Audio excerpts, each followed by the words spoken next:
Hey guys, welcome to the Touchdown Table. I'm Ryan, that's Tyler, that's Jordan. Today we are going to be doing a video where we talk about teams that have exceeded our expectations and teams that have done not so good so far and teams that have failed to reach the expectations that they've been reaching. Does anyone want to start? Well, I guess I can go. I just pulled up the stats, but I can go off of I can whatever. I can go. So we're going to start with the teams that have not been doing so well, teams that you would think would be doing pretty good, but they've just been struggling. I'm going to start with one, and it pains me to have to start with this one and say this one out loud, but Alright.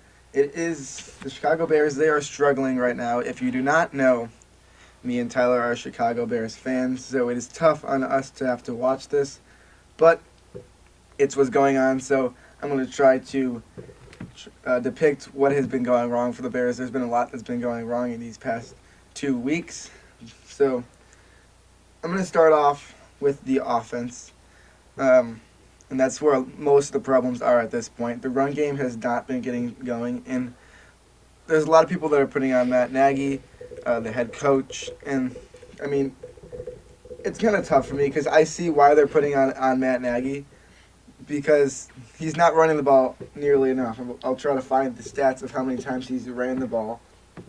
Let's see. Well, I can't find it. You also can't run the ball if the offensive line can't block, so that's a problem as well. Good point. I was going to get there, but so a lot of people are saying, let's see, rush attempts. I can't find it. Okay, I'll try to find it later. But they have not ran the ball very much, and part of that is Matt Nagy not wanting to run, and part of that is because the run game has not been going, and they've been getting down, especially in these past 2 games, they've been getting down. They drafted Dave Montgomery to be that guy, but they can't find anyone in their backfield. They got 3 running backs, and Mike Davis, and David Montgomery, and Tariq Cohen, who should be trying to get the ball, but he has not been getting the ball. I believe Montgomery had 2 rushes in the first half of the last game against the Saints where they got destroyed. So I'm not going to talk about that too much. I'm going to go to the next one, which is the quarterback, Mitchell Trubisky. He has not had his best season so far. He's missed a lot of open throws, and he knows that, and he just has not played his best. So it's kind of tough because I see the potential there, but he's got the weapons around him, in my opinion. I believe the receivers on the Bears, they're not bad. I believe that the running backs, they can pick it up. And people are talking about trades that could happen for running backs. I saw someone had a hypothetical trade for Melvin Gordon. I don't know what that would do, but I think the Bears are fine with the running backs that they have. But they just got to figure out something on offense. They got to, I've talked about this in other videos, but you got to run the ball and pass the ball. You can't just do one. So they got to really, and if you watch interviews with Nagy, with Trubisky, with anyone at offense, they're all saying this one phrase: we need to find our identity as an offense, and they cannot find their identity. They need to do that. So, I could talk about this forever. I'm going to stop right there. I'll go to the defense next. The defense, you might recognize the Bears' defense as being a great defense because they are, but they've been struggling. Khalil Mack has not gotten I don't think he's gotten a sack in 2 games. I don't think he's done that much in the past 2 games. So, you can't put it all on him, but the defensive front, the front guys have not been able to get there. They have not been putting enough pressure on the quarterback. But that comes from the secondary not playing too well because they have to drop so many people back in the secondary because, they're just not playing well, so you got to put less rushers and put more people in the secondary, and then when you blitz, they can't cover people. So, past 2 games, they really need to pick up that secondary. They've been leaving guys wide open there, and they're really not in tough coverage. If they're throwing to a guy, he's got probably like 2 yards of space in most situations, so they got to pick that up. I'm going to stop talking about this because I can rant forever. Move on to Ryan. All right, so you had a lot of really good points there, but another team that is just not living up to the hype is the Cleveland Browns. And everyone, as soon as that Odell Beckham trade happened, everyone was going nuts, talking Browns Super Bowl, which I bought into the hype to an extent. I thought they were going to win the division when that trade happened. I think we all did. I mean, I have to go watch our picks video back in, June, July, and check that out. But people had high expectations for the Browns, and first time head coach Freddie Kitchens was under a lot of pressure, and going in with Baker Mayfield after the great year he had last year, with Odell coming in, Jarvis Landry, Nick Chubb, and a defense that people really expected to probably be better than they are right now. The problem with the Browns is that Baker Mayfield is just having a sophomore slump. He looked not once this year has he had a game where he's thrown more touchdowns than interceptions. It's either been the same or he's thrown more interceptions. That's a problem. He's only had a QB rating over 100 once. In the Monday night game in San Francisco, his QB rating was 13.4. Like, Yikes. wow. Like, that is really not good. And, Baker Mayfield, he's a guy, like, he goes into games confident. He has that kind of swagger. He likes to, be in the spotlight. He's not afraid to speak his mind. But the Browns offense is just, honestly, you can make an argument that they've taken a step back from last year. Because I think at this point last year, weren't they actually better than they are now? Because weren't they like, 2-3-1 last year? Now they're 2-4, so although it's only half a game, the drastic improvement for the Browns, it's not happening. Look at Baker Mayfield's completion percentage from last year, 63.8. As of right now, it's 56.6. QB rating from last year, 93.7. It's at 66 right now. Like, this has got to get better. He's already at 11 interceptions this year, and they've only played 6 games, so it's almost averaging 2 picks a game. Like, that's got to happen. But it's not all on Baker Mayfield, Freddie Kitchens he was on that staff last year, but he is a first-year head coach. And then looking at their defense, like, I know. Look, it was never really a great unit last year, but I feel like people expected them to certainly be better than they are now. They weren't able to stop Seattle at all. Their offense gave them the lead, but they just could not get that big stop against Seattle when it mattered most. And really looking at their defensive stats here, through 6 games, they're averaging giving up 373.3 yards per game and averaging about 25 points per game, 25.7 to be exact. So it's really a combined reasons why the Browns are underperforming. They have played some tough teams, but like letting Tennessee come into your place and beat you by 30 is not excusable. Losing 31-3 and having a QB rating that it's in the low teens is not excusable. Seattle's a good team too, but they just haven't been able to put up the consistent efforts. You look at the offensive stats, that they're kind of in the middle of the pack in a lot of them, like rushing, receiving. They're kind of average, but this Browns team, this was supposed to be the year they're above average. This was supposed to be the year we're talking playoffs and maybe more. So the Browns are just underwhelming. A lot of it goes with Baker Mayfield, but I want to make it clear I'm not blaming it all on Baker Mayfield. But, as those commercials say, it's still not working in Cleveland right now, so they really need to fix it up because this schedule, they still got some tough matchups ahead. They got to play some really tough games. They got New England, you got Buffalo. They still got to play Pittsburgh twice. Pittsburgh, whoever the quarterback is, they've proven they could win some games. And then in the end, they play Cincinnati twice, Baltimore at home, and then the Cardinals. So there's really a stretch of games. They got a tough stretch, then it kind of gets moderate, then it gets easy. So I think these Browns still got a shot to right the ship, but it's got to start ASAP. Yeah, you talk about the Madden curse all the time. You could talk about the progressive curse for Baker Mayfield, the commercials you've been doing with them. Straw, please. It's not been working out for him. They're progressive? What? They're progressive? Yeah, I believe so. At home with Baker Mayfield. Yep. I guess anyone in commercials just likes to get injured. Yeah. Another team that is currently struggling is the Atlanta Falcons, and they are doing worse than both of those teams that you guys have talked about. They're 1-5. Look at their roster. They have amazing players. Their quarterback position, Matt Ryan, one of the best receivers in the league, who just got paid a bunch of money. Julio Jones, Calvin Ridley, Mohamed Sanu, also wide receiver. That's a great wide receiver core. Possibly. You could have argued at the beginning of the season the best in the league. Yeah. Top 3. Look at the running backs.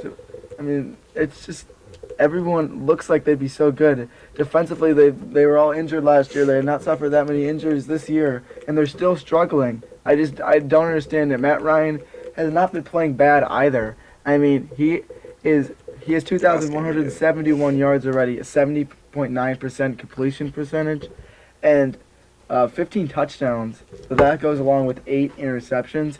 So, the interceptions are there. We've played 7 games. I don't know if they had their bye or not. They have their bye. They have had their next bye. week. Okay. Well, that's 8 interceptions. So, but I mean, they got to get their running game going as well. 294 yards for Devonta Freeman. And don't forget about Ito Smith as well. 106 yards he has on the season. So, I mean, they got to pick it up everywhere. Also, got to mention Austin Hooper. He's one of the leading receivers on the team. He's actually second on the team to Matt Ryan with 526 yards. So they're really struggling. I don't understand why. Dan Quinn, he's on the hot seat right now. They're 1-6. They're smoking hot. Yeah, I wouldn't be surprised to see him fired sometime soon. This team has had such a good roster. This is not the first time. They've had it for years. Ever since their Super Bowl run, they've retained a lot of the same players, and from there they're just continuing to decline every year. So they got to fix whatever's going on. That's what I got to say about the Falcons. And should I go again? Sure. Okay. Well, a team that has been exceeding expectations. Now we're getting a little positive. That's the Buffalo Bills. I mean, they got a good roster as well. There's not as many notable great players, but there are definitely some good players. Their defense, a main reason why they're doing so good. You got to give credit, though, to Josh Allen, their quarterback. He's been playing surmountably good.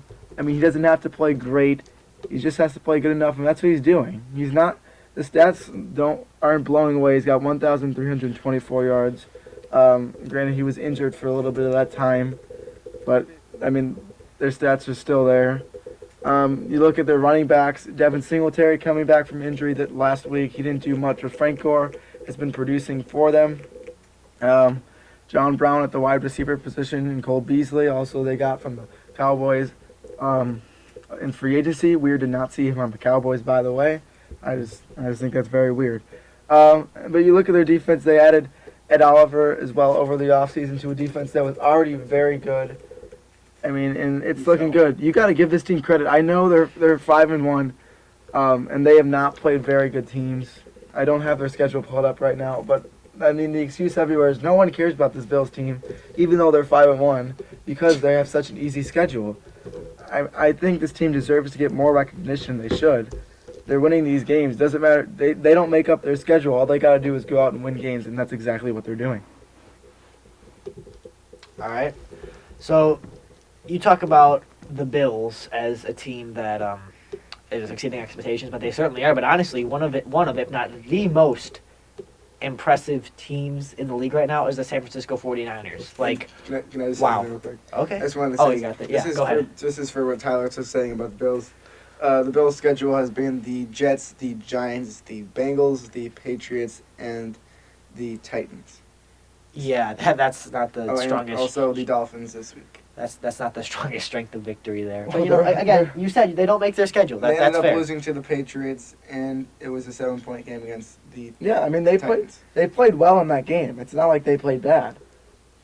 They were in a close game with the Bengals too. That happens And the every once Jets. in a while. A win is a win. I'm just saying. All right, go on, Ryan. Sorry for interrupting. No worries. So we talk about San Francisco. Like, I honestly, just looking at their stats, you just one word, and that's wow. Because their defense, it's like it's so good, and you know, they got the best player from the 2019 NFL draft at pick number 2. You know, I don't know how that guy didn't go number 1. It's not like they had a guy that was going to take the third best quarterback in the draft at number 1 anyway. But anywho, that's a different video.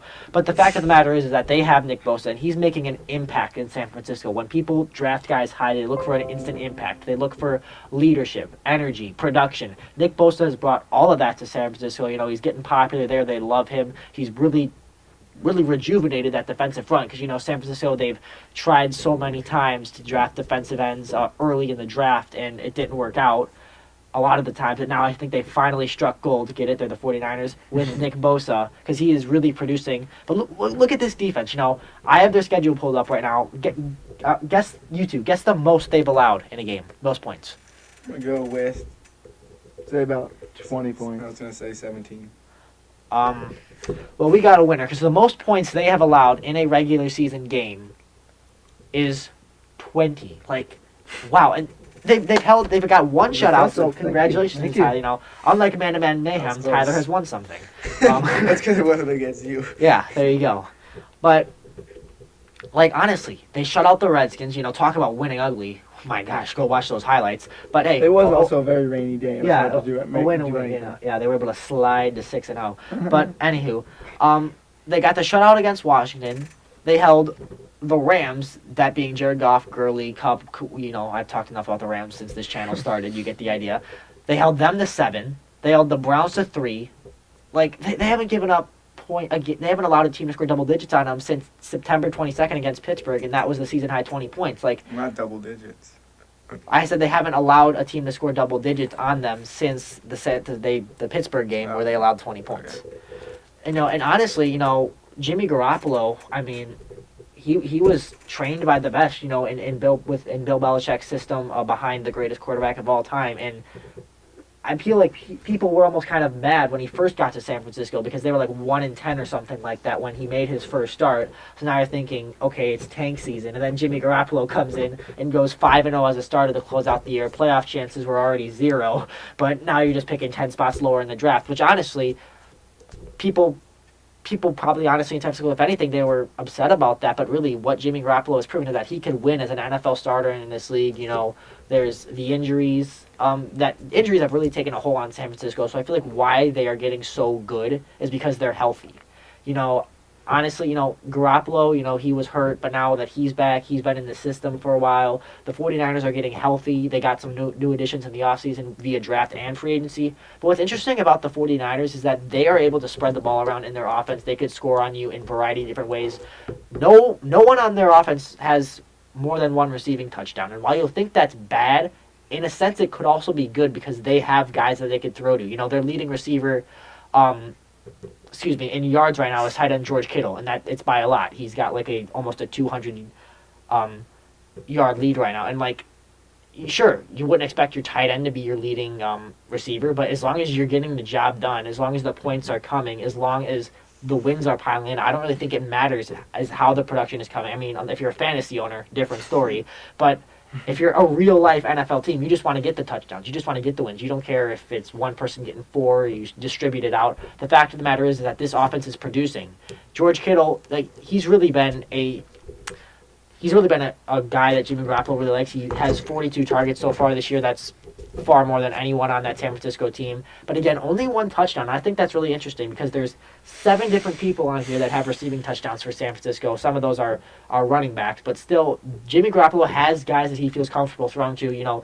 Just because he's injured doesn't mean he can't familiarize himself with this system and with what Kyle Shanahan will expect of him when he comes back healthy. And obviously now he is back healthy, so it's not like he disappeared off the face of the earth when he was injured. I'm sure he was still getting familiar with the offense that Shanahan wants him to run, and it is working. But honestly, it all just comes down to their defense because this is like a really good defense. They're number 1 right now. They've allowed under 1,400 yards this season. They've allowed 223.5 yards per game. That's the best mark in football right now.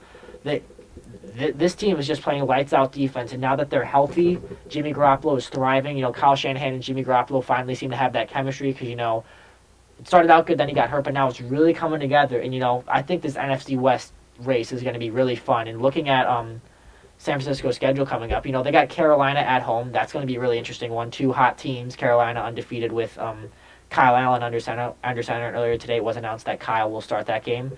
Then they play the Cardinals on Halloween, and then on November 11th, another primetime game. They've got a game at home against Seattle, and that could be really big. So it's going to be a very interesting NFC West race, but San Francisco is really impressing right now.